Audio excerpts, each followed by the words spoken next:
तर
hi hello नमस्कार, कसं आहे सगळे. तर गुड मॉर्निंग आणि ब्लॉग आहे कालचा. तर तुम्ही बघू शकता माझे डेली रुटीन ब्लॉगमध्ये वेगवेगळे रुटीन येत आहेत, वेगवेगळ्या रेसिपीज येतात. थोड्या उशिरा का होईना किंवा वेगळ्या पद्धतीने होईना का, पण वेगळ्या पद्धतीने येत आहेत. तर केला होता काल, रविवार होता, म्हटलं चपाती भाजी खाऊन रोज कंटाळा आला, म्हटलं वेगळं बनवूया. तर बेसनमध्ये अंडी काय म्हणतात मॅरिनेट केली आणि त्याची भजी टाईपच काढली, म्हणजे एक पॅटीस टाईपच केलं आहे. सो मुलांनी खाल्लं आवडीने.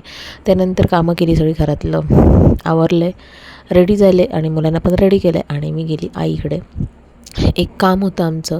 सो बहिणी माझ्या दोन्ही आल्या होत्या. मी त्यांच्या आधी गेली होती आणि त्यानंतर आल्या, कारण त्या दोघी जॉब करतात. सो त्यानंतर त्या खूप भुकेलेल्या होत्या, त्यामुळे त्या जेवायला बसल्या, आल्या हातपाय धुवून. त्या जेवता जेवता आमच्या भरपूर गप्पा झाल्या, एवढं की ब्ला ब्ला ब्ला अति बोललं. म्हणजे बहिणी खूप दिवसांनी भेटल्या की ज्या काही गोष्टी रंगतात आणि मग त्या गोष्टी रंगायला एवढं लिमिट क्रॉस होतं की सांगू नका. किती गोष्टी कुठे जातात की वेळ पुरत नाही, पण गोष्टी थांबत नाहीत आणि वेळ संपतो. पण थोडा वेळेचं पण भान ठेवून सगळे आम्ही मग 6च्या दरम्यान घरी यायला बाहेर पडलो.